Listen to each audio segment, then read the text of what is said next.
মোচার পাতুরি খেতে কিন্তু অপূর্ব হয়। 50 গ্রাম ছোলার ডাল ভিজিয়ে রেখেছিলাম, পেস্ট করে নিলাম।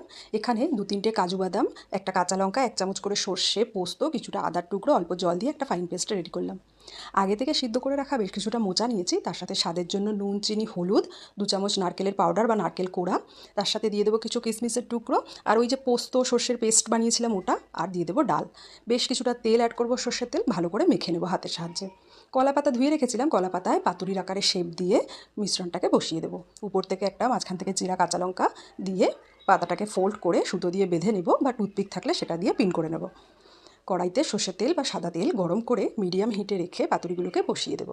মিনিট 10 দুপাশে ঘুরিয়ে ঘুরিয়ে ভাজলেই কিন্তু আমাদের ছোলার ডাল দিয়ে মোচার নিরামিষ পাতুরি রেডি হয়ে গেল। খুব ভালো একটা ফ্লেভার হয় রান্নাটায়, গরম ভাতে খেতে খুব ভালো লাগে, নিরামিষ দিনের জন্য একদম পারফেক্ট। এখানে আমি গার্নিশিংয়ের জন্য উপর থেকে একটু নারকেলের পাউডার ব্যবহার করেছি, তোমরা এটা চাইলে স্কিপ করতে পারো। কেমন লাগলো জানিও কিন্তু।